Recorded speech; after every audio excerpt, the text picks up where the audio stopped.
What up, Trailblazers? Welcome to this week's free training. Yes, we have a free training here every single week, and we are so excited and delighted to be here with you, myself and Pilar, who is your success advisor and my right-hand woman, and I wouldn't be here without her.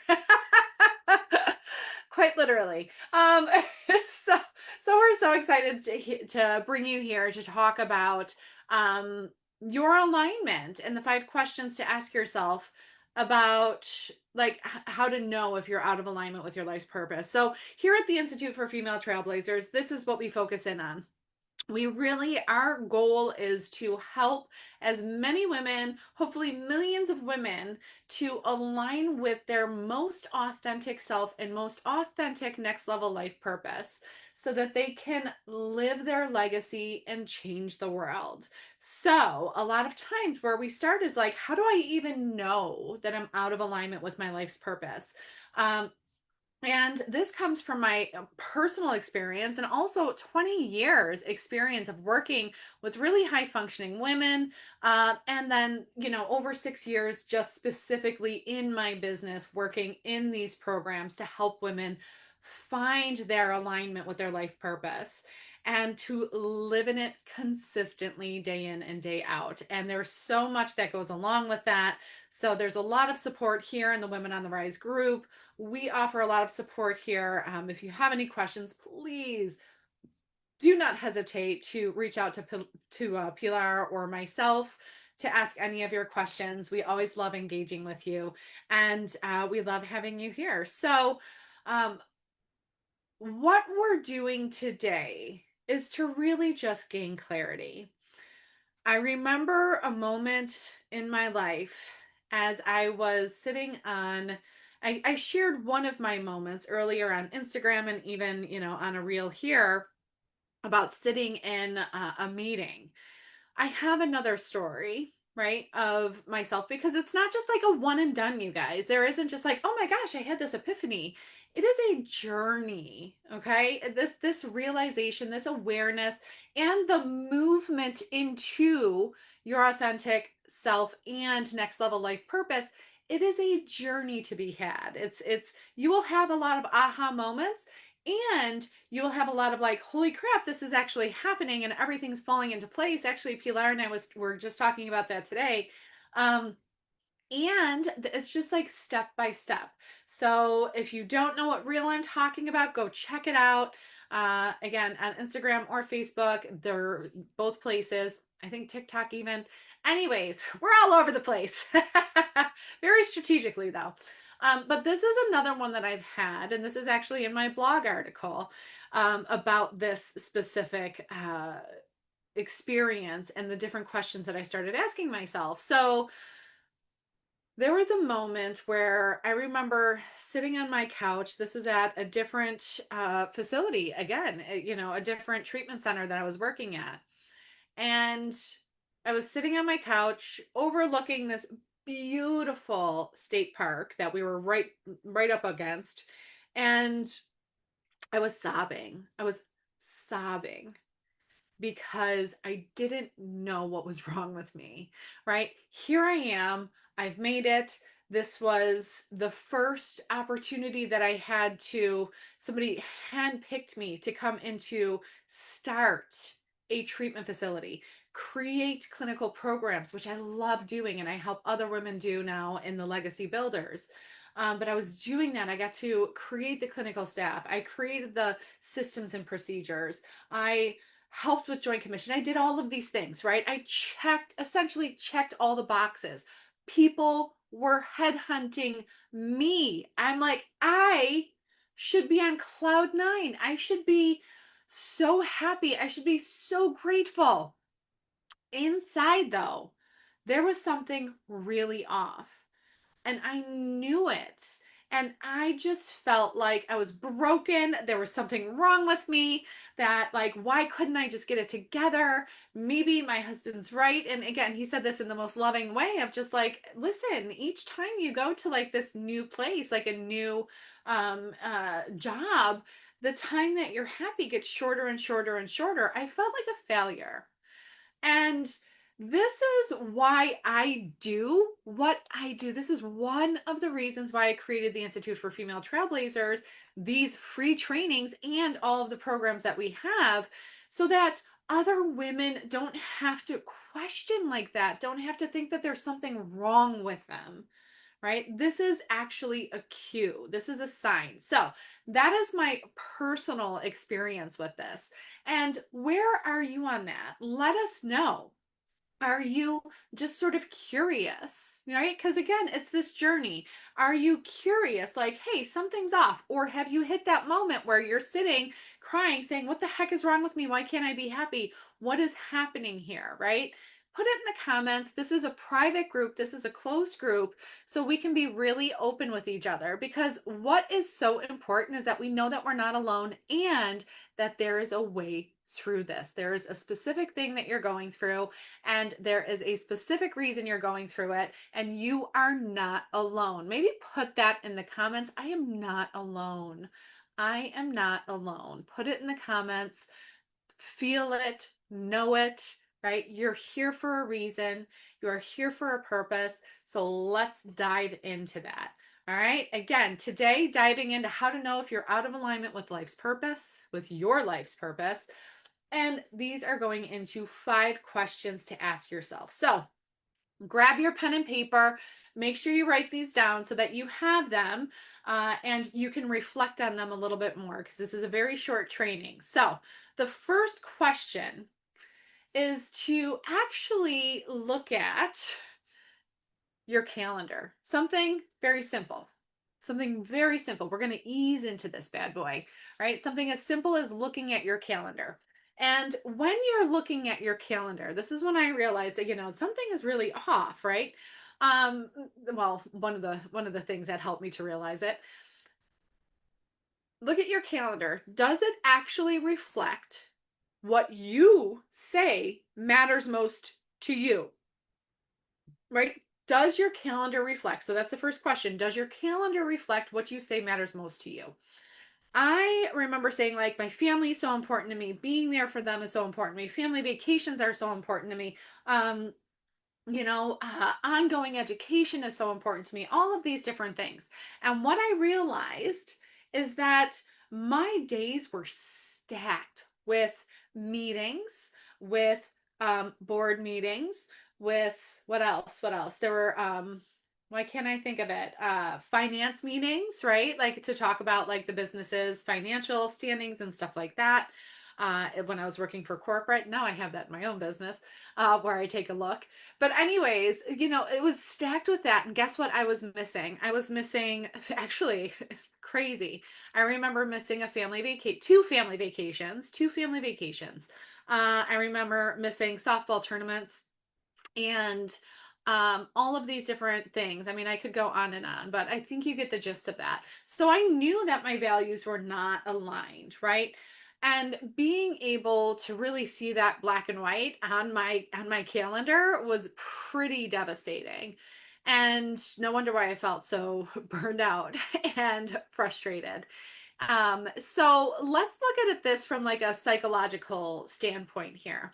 There are values behavior congruency, right? Just like we're looking for the heart, well, that's a whole nother thing, but like the mind heart coherency, we want to look at congruencies. If what we're saying, what we value, and what our behaviors are actually, we want to make sure they're aligned because that will create, again, more alignment with ourselves and our life's purpose.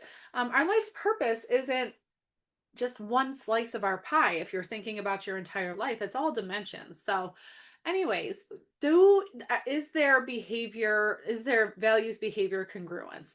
That misalignment here actually does predict, in so many different studies, it predicts chronic dissatisfaction even when your life looks successful. And that's what it means to, like, oh, I checked all the boxes, I've done all the things, like whatever.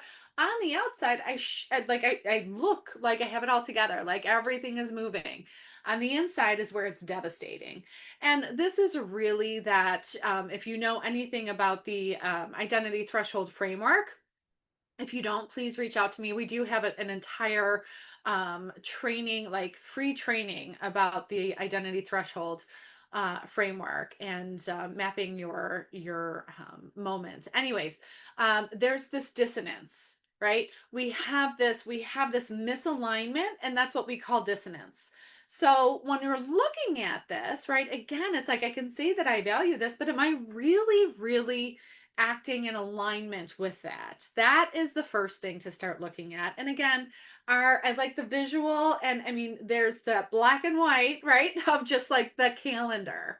Now, if you see when you see my calendar, it has I do have my family, right? Like all my family gatherings and moment every single day, right? I make sure that it's all in harmony with what I say I value. And sometimes those shift. But like if your calendar is not reflecting what you say matters most to you, that's usually a sign that you're really out of alignment with your life's purpose and with your authentic self. So and I don't know if you guys have heard of or read Richard Rohr.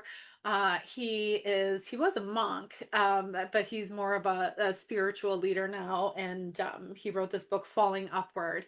And with him, Rohr would call this the first half life container. If your calendar is not reflecting what you say matters most to you, you're basically running on autopilot. And the structures and the schedules and the roles that actually once built like the identity that created the success for you, whatever that was, is now just maintaining, right? Like we're just like on autopilot and we're not even questioning it anymore. So now is the time um to really reflect on that if that's what you're finding on your calendar. So that's the first one. Would you say, and drop it in the comments here, would you say that your calendar reflects what matters most to you? Is that in alignment? Do you have that values barrier or behavior congruence there? The second, okay, the second question, again, write this down so that you can actually reflect on this later if you don't have time right now.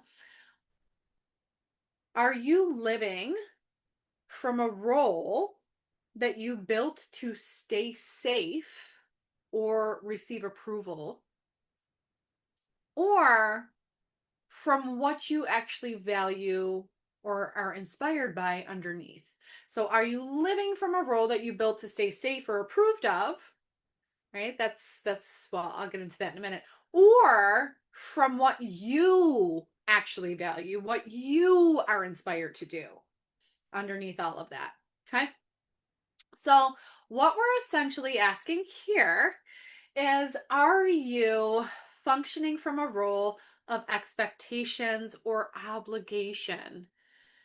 Right. And I'm not saying that we don't have these, we're not getting rid of all of the obligations. We are adults, we do have obligations. There is that. We don't want to start from it. We don't want to build from that. We want to build from our inspiration rather than obligation, right? What do I value and how am I living from that space? Again, it's sort of like reflective of your calendar. This takes it a little bit deeper though, right? So much of our time, we are actually functioning from a place of what Carl Jung calls conditioning, right? So he's a psychologist. So he calls condition like the conditioned self or the authentic self. That's how he puts it. We identify those as, are you living from a place of high functioning identity? That identity that you learned in order to stay safe or to feel approved of. And what do I mean by that?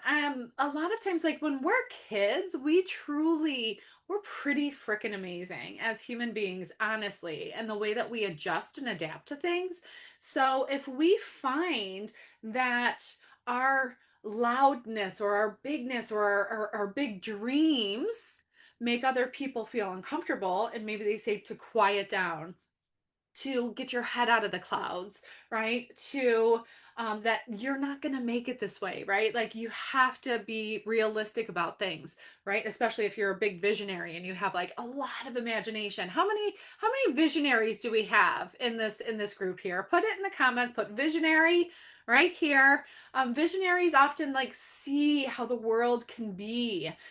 in a different way, and it's not very apparent to other people, right? Because they can't see it. So it makes them uncomfortable. So they tell us to get our head out of the clouds, to be more realistic, to right. And again, they're coming from a place sometimes, hopefully, right? I choose to believe a loving place. They just don't know better. um, or don't care to know better. So anyway, they're just trying to protect us, just like our high functioning identity or our conditioned self, right? We hold on to that. We're like, okay, so I got to bring myself down a little bit.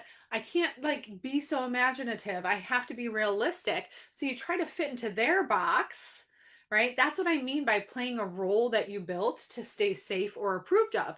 Because as human beings, especially as women, we have, and comes from William Glasser's reality therapy, we do have a need for belonging. We do, right? And especially when we're younger, we have to. We rely on people, on other people to create that safety and to help us survive when we're younger. Now, what happens is that we take that and we continue to act in that way, behave in that way, have those same desires, have that same conditioning when we're 20 years later, right? 20, 30, 40 years later, maybe longer, right?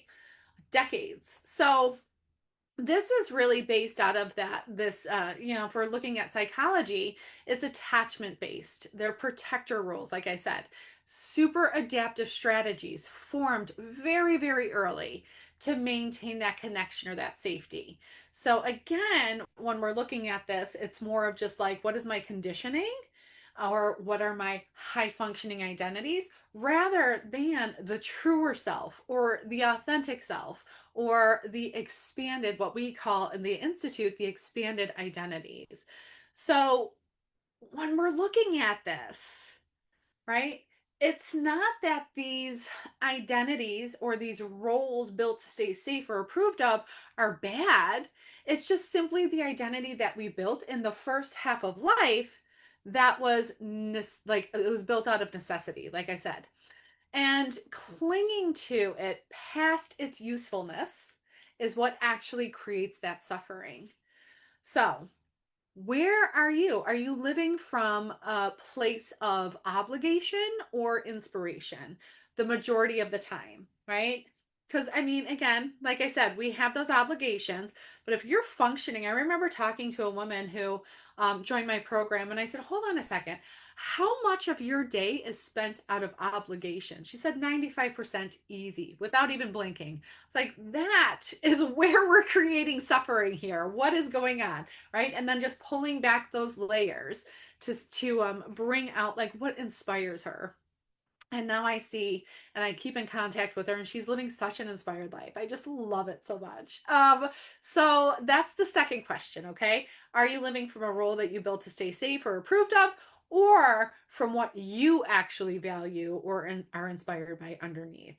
Okay, the third question, this is one that I actually did a post on, and I had people like reaching out to me on DMs, like, oh my gosh, I feel called out. It's like so true. This is what's happening right now. So, this was something that, when you're sitting there and when you imagine your life 5 years from now on the same path, right? Whether you're like, in the same role or expanding in the role that you're currently in, does it expand you or does it shrink you? Does it excite you or does it make you feel, ugh? I'm like, if there's a word for that, right? I know that there is. It's like not like just shrinking. Like, and you can bodily, like your body will tell you, it's like, oh my gosh, like when you talk about the possibilities, do you get super excited and does your heart open up? Or when you think about it and you talk about it, you actually shrink down. So, this is called future self continuity in psychology. A shrinking response often signals that anticipatory grief.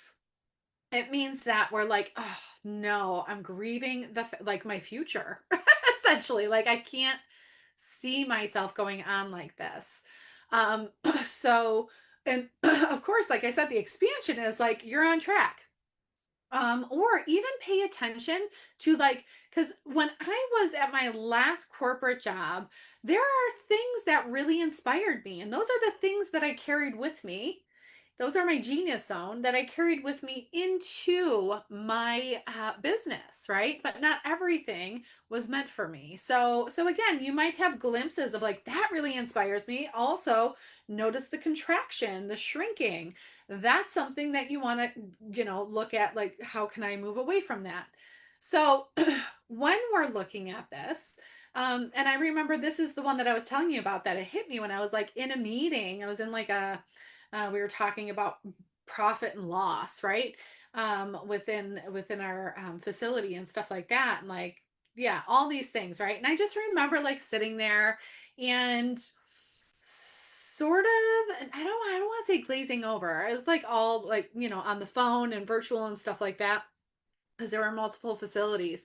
But anyways, I remember just like sitting here listening and I was like, I'm going to be doing this for the next 5 years. I was like, oh my gosh. No, no, I will not be. So what we want to look at is really, that expansion and the contraction.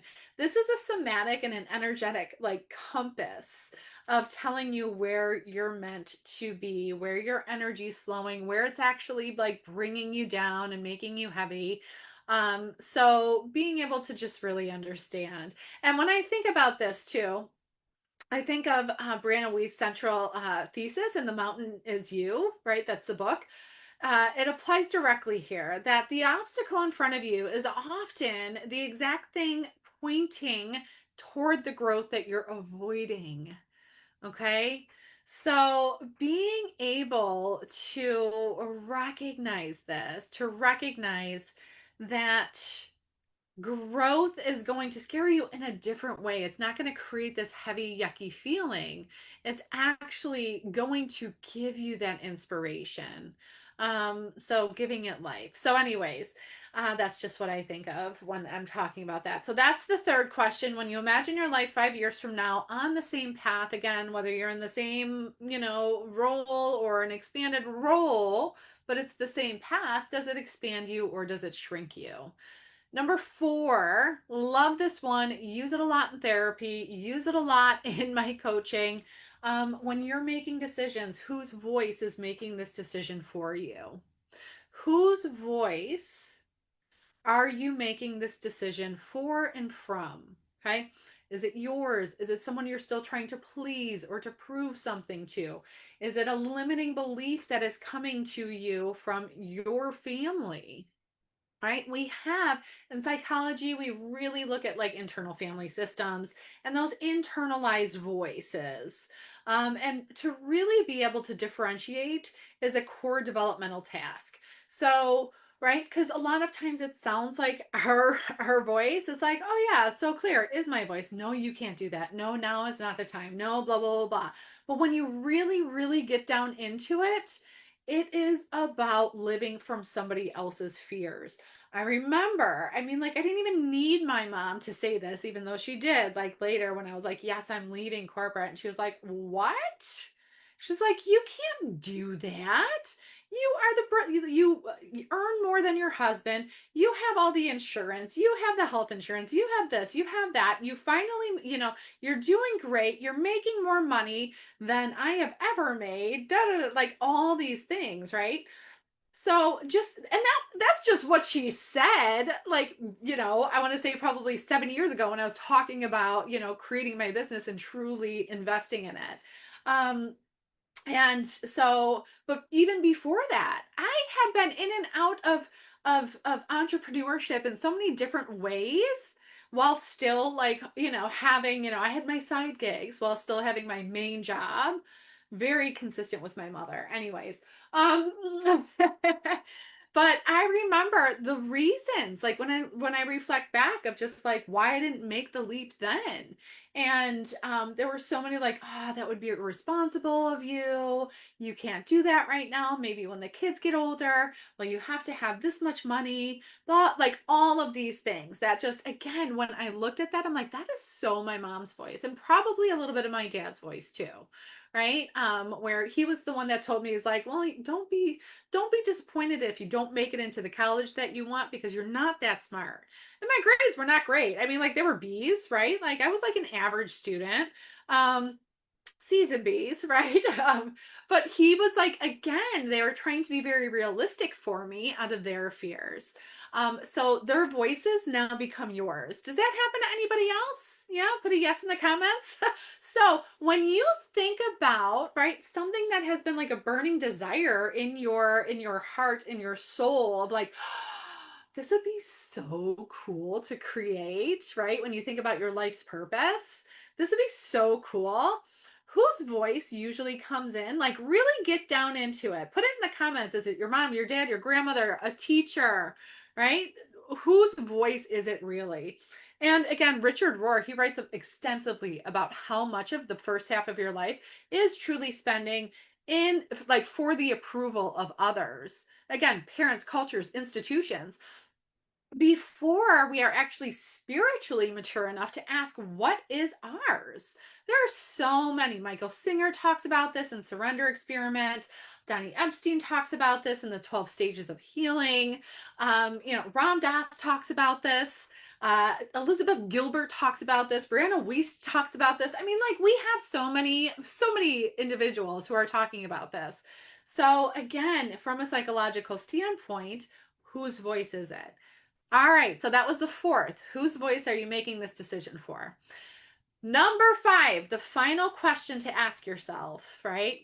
In this training, anyways, is where in your life do you feel most fully yourself, most fully alive, most fully aligned, most fully inspired? That's what we're looking for. And then where do you feel on the opposite end? Where do you feel like you're most like managing an image? Okay. So this is where I was saying, it's just like, in my career, in my 20 years as a licensed psychotherapist, and again, like working in different facilities and creating programs and creating clinical teams and managing teams and all of these things, it's not like all of it was horrible. There were moments, there were specific things that I loved that lit me up doing. So that's why it was a little confusing for me. I'm like, but I have this. Why am I still not fulfilled? Right? So even when there are moments and bursts throughout like your career now, notice those. Where do you feel most fully yourself? What are you doing? What are you creating? And then where are you just more of managing, right? Just performing, sort of. So, I noticed that with like the systems and procedures. Like, could I knock it out? Yeah, I could. Could I research it? Yeah, I could. I could put this stuff together. I am not inspired by this. Like, I am just performing at that point. When we're talking about profit and loss, yes, I do understand the importance of it. And like, can I hire somebody to do that? Right? So being able to really feel this. And psychologically, this is, if we're looking at psychology, this is again the authentic self expression versus like more conditioned. We're looking for the identity coherence. And again, Carl Jung did a ton of research around that. A lot of different psychologists did, but he's the one that I absolutely love because he really did dive into the different archetypes and authentic living. So being able to look at that, there is a space that we feel most fully ourselves.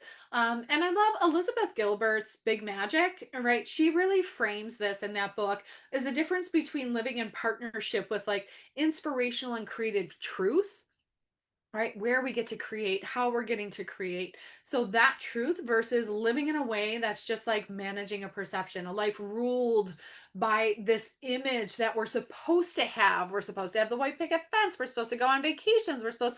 We also call this the golden handcuffs in corporate worlds because that's what sort of keeps you tied into the corporate world for so long when your soul knows that you're meant to be an entrepreneur.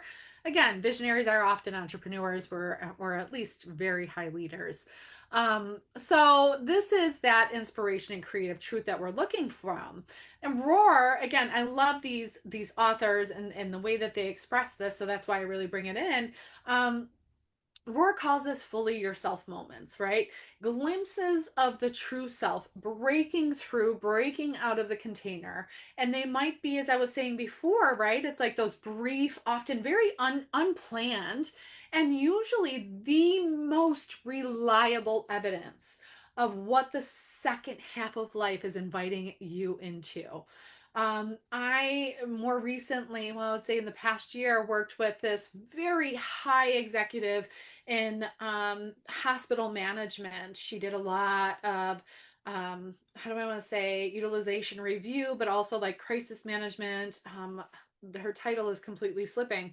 But she came to me and she's like, I don't want to do this. I dread it every day. I don't love this. And we were able to pull apart some of the things that she really did love, which is the community and the connection and the learning about people's lives.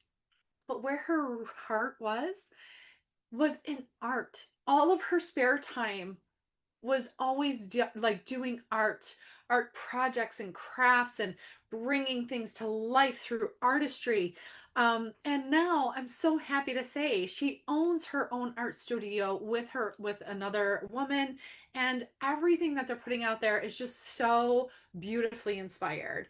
So this is that, and I bring that in because it's like, her path, that was not, she didn't see that being possible, but we noticed, right? When we looked at that, I'm like, you are so inspired. You are so fully you when you're here. And the same thing applies. It's connection, it's community, it's learning about each other's lives, it's learning about people's lives.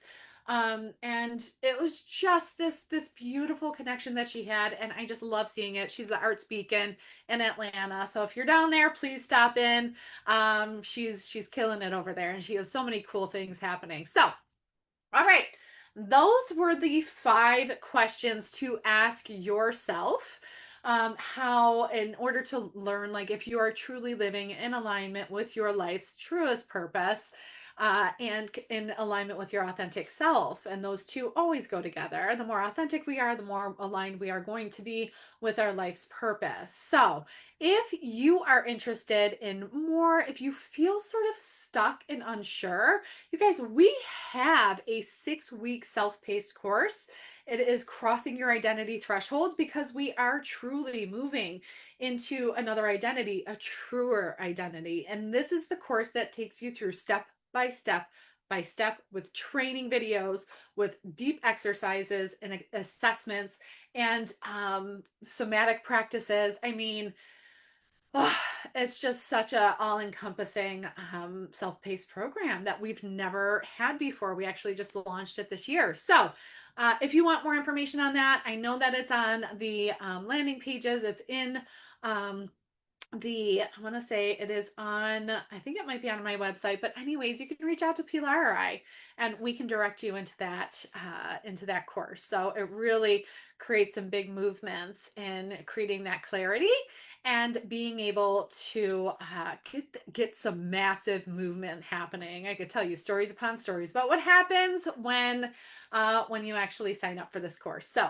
I'm super excited to be guiding you through this. If you want more information, and if you're really new to the identity thresholds, again, like I said, we have a free shorter course that will help you understand what's happening, but not necessarily guide you through it. So if you want the free course, put it in the comments, free course.